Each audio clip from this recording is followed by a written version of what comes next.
All right, Coach Brooks, we're continuing here today. We do not have a house mic, so we're going to still continue to use our microphones here today from the members of the media, and if you'll continue to use yours, we'd appreciate it as well. Well, welcome into yet another season. I forget how many it is now for you, and you probably don't really worry about that as well. Doesn't matter. Yeah. The beard's a little different color, but that happens every year. It's a little stronger. That's right.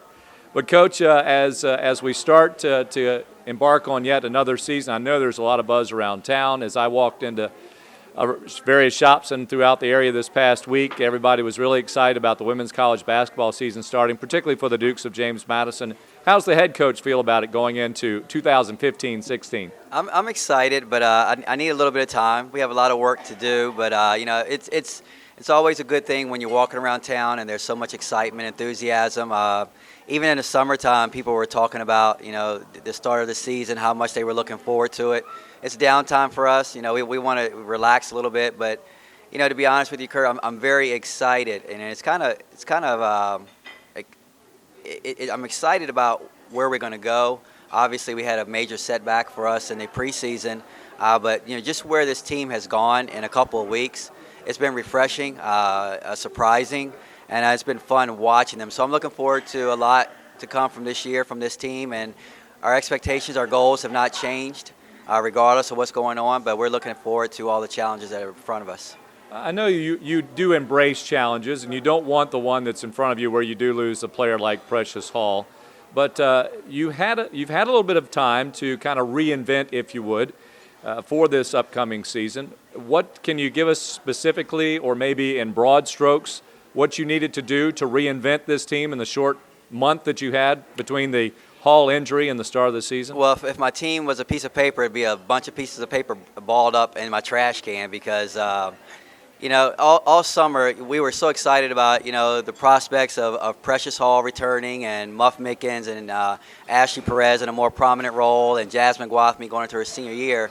And, we wrote down a lot of different things we wanted to do. We were going to kind of mirror a little bit of what the Golden State Warriors are doing now with the spread offense and shooting a lot of threes. And then, 1 week before the season started, you lose a main cog in that plan, and that's Precious Hall. And so we had to revamp. Now I had to ask Jasmine Gwathmey to be a little bit more of Jasmine Gwathmey, Angela Mickens to be a little bit more of Angela Mickens, so on and so forth. And we tried a lot of different combinations.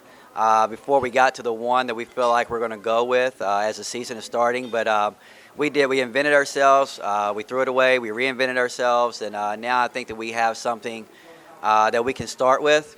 But by no means do I think this is going to be the team by the end of the year. I think some people are going to emerge and into more prominent roles, and that's going to be the beauty of it, the challenge of it, and we're looking forward to that. The first public test was yesterday over at the Convocation Center. Less than a pop quiz, I would say. Not really much of a test in terms of the overall score, as the Dukes defeated Davis and Elkins 107-37. I don't think we're really surprised by the score, but can you glean anything from what you saw yesterday? We have film, and that's obviously the opponent wasn't going to be the caliber of any opponents we're going to face all year, but it was an opportunity for us to go through the game day experience. The kids walked in and. To my surprise, there was a line outside the convo waiting to get in, which is a very good thing. They were able to put the uniform on for the very first time other than pictures. The band was there. They were in full force. Sports media was there doing their deal. And it had the vibe of a real game. And so we were able to, see what kids were going to perform under the lights and in their new roles. Everyone on our team's in a new role with the exception of Muff Mickens. And how they would step up from Jasmine Gwathmey to being the main scorer, Ashley Perez being a main scorer, down to the freshmen who were playing for the very first time. And it was fun to watch them. The freshmen, they were nervous as all get out. I went over to Logan Reynolds, who I think is going to be a fantastic little player for us. And I asked her if she was nervous, and she said she's never been more scared in her life. And, but she went out and she played. She had 9 points, 6 assists, and no turnovers. So if scared is the way she played, that's the way she played, I think she's going to be a pretty good player. But it was a good test for us. I mean, obviously we did some good things, but we did some things that we have to work on when we're going to play better opponents. All right, we'll turn it over to other members of the media here at O'Neill's Grill. We're talking with JMU women's basketball coach Kenny Brooks, the two-time reigning CAA champs. How much does it help to also have a CAA preseason player of the year it's still on your team. So, I mean, you bring a lot back. How much of that experience is going to help you guys moving forward here? Well, I mean, I guess if you do lose the preseason player of the year, it's a good thing that you have another one that can step up in that role. And she might not even be my leading scorer throughout the year. You know, that remains to be seen. But we're very talented. We knew that we were going to have a very talented team coming back. We felt like we probably could have made some noise on the national scene if we had our full complement of players. But still, nonetheless, I think we have a great group of players that can step up. Jasmine Gwathmey is now the preseason player of the year, and in my opinion, well deserved. I've said it all along. Jasmine has always been one of the most talented players I've ever coached. You know, we've had some very good ones here. Her skill level is probably better than anyone I've ever coached. It's just a matter of her having to do it.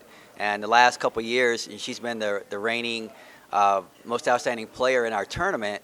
She steps up when she needed to. And she's always told me, 2 years ago, I wanted her to be more aggressive. And she said, I really don't have to be aggressive. We have Kirby Burkholder, we have Precious Hall, and they're doing the scoring, so I'll just do the little things. Last year, I don't need to be aggressive. I have Precious Hall, and we have Lady Okafor that's stepping up. I don't need to do those things. Well, now she needs to do them. And I think she's really, embraced that role. And she's going to come out. I think she's going to have a fantastic year, and I'm looking forward to it. Obviously, Precious is still around the team. What's her role been like on the side as, I guess, a vocal leader, which is kind of ironic because she's not been very vocal with us when we talk to her in the media. Well, she's not vocal to you, but she's vocal in the locker room. I'd say she always has been. And I cannot express how great she's been throughout this whole ordeal. One of the hardest things I've ever had to do as a coach was to tell her that her season was over with, that she had worked so hard with, probably would have been a WNBA prospect coming out of this year, and to have that derailed for an injury that, I've seen her make that move 100 times. And for me to tell her that, we both cried. And, she finally, after a couple minutes of crying, wiped her tears, and she looked at me and she said, okay, what do I need to do? I want to rehab. Can I still be a part of the team? Can I help you, teach the younger kids? And all the while I'm still crying, and her maturity, she figured it out, and she was ready to go, and she's been very instrumental to our development so far. She's on the sideline rehabbing, but she's also talking to the kids. We were doing a scout yesterday a little bit before the Davis-Elkins game, and not only does she to take aside the freshmen, I saw her taking aside Dee Dee Griffin and telling her how to handle certain situations, how we want to do it. So she's going to be an integral part of what we're going to do all year long, and I'm very proud of the way she's handled this whole situation. Can you talk about the rule changes? What do you feel about the rule changes? Is it good for the game, or Do we have a company line? Am I supposed to, from the NCAA, say that I like it? I don't know if you get fined for anything you say about rule changes. Rule Just changes. the guys, people that aren't wearing uniforms, how they affect the game, you can't talk about them. All right, but it's I mean, all this gray now, it means I'm getting older, and the older I get, I don't like change. And obviously, I mean, I even made a comment to my staff. I felt like our kids handled the situation better than I did yesterday. I'm a creature of habit. For 13 years, I've been a head coach. My substitution patterns are based on 20-minute halves. And I know when I want to get a kid out, when I want to, prolong their minutes and whatnot. And yesterday it was new. It was all new for me, and I don't think I did a very good job. And that's something I'm going to have to work on to figure out when I want to get kids a rest, when I want to try to substitute, when I want to try to do certain things. We've even looked at the situation where at the end of a quarter, do we just play regular, or do we want to get one shot? Do we want to do a 2-for-1? It's too much for me to have to think about. It's a good thing I have great assistants, but it's going to take a little bit to get used to. One of the rules I don't like, and I think it's a conference rule. I don't like the length of the timeouts. It's 2 minutes and 45 seconds, and I had my assistant. He had his iPhone, and he would put 2:45, and it was like go. And by the time we were finished talking about what we wanted to talk about, and I talked to the team, we still had a minute left. And so it's going to take a lot of getting used to. So I think probably by Christmas time we'll be used to it. But right now, I'm not a big fan of it. I like the way that it was. I don't know what the reasoning for the change was, because they say pace of play, speeding it up. But I remember yesterday, I looked at we still had going into the fourth quarter, and I looked at the clock and it said 3:30. And I'm like, usually games are a lot closer to being over with. So I like the old way. Well, obviously we'd like to beef it up a little bit. We try to beef it up as much as we can. The problem is that you can't force people to want to play you. And, I think the secret is out that we're a pretty good basketball team, and the secret is out. Don't go to the convocation center because you're probably going to leave not happy. So it's a challenge. It really is a challenge for us, and we have to get creative. We have to try to go to these tournaments where we can sneak up on one of the big boys. And this year, that's the way we had to go. We're going to go to a tournament in Florida, and our opponent's going to be West Virginia and Baylor. And it's good because we get them on a neutral floor instead of playing their home floor. But it's getting more and more challenging when we have a lot of teams geographically that make a lot of sense to play, and they just won't play. I wish we could do something to make them play, but we can't. So we just have to fill our schedule best we can.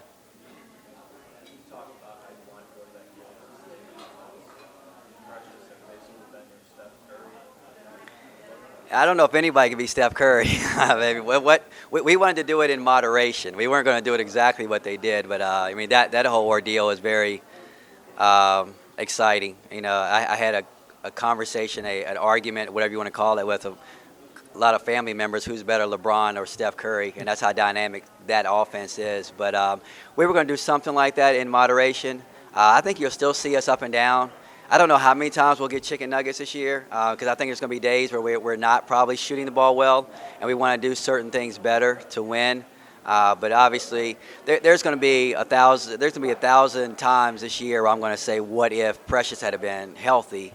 But I like the group we have moving forward, and I think they're going to use that as a challenge. And so we're going to be a little bit different than I want it to be, but nonetheless, I think we'll still be very exciting.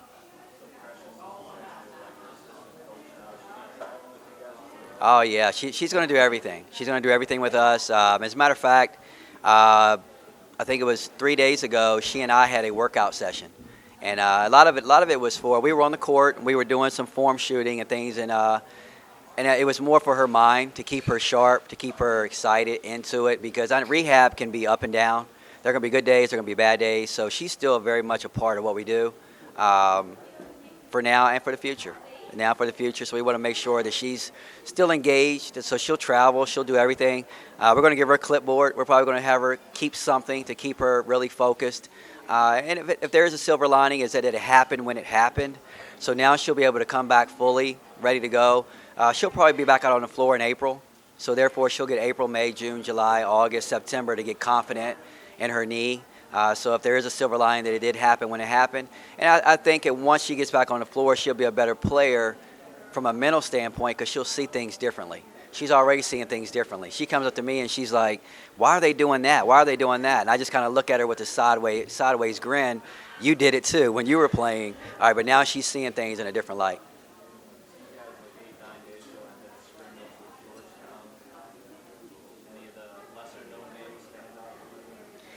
Again, I've asked all of them to be a little bit more of themselves. The first thing I told them, I didn't need anybody to be Precious Hall. I just needed them to be a little bit more of themselves, and I think they've handled themselves great. They really have. They understand the importance of Precious and what she's done for us and how she's helped mold this program into what we are. But they also understand that we can win without her.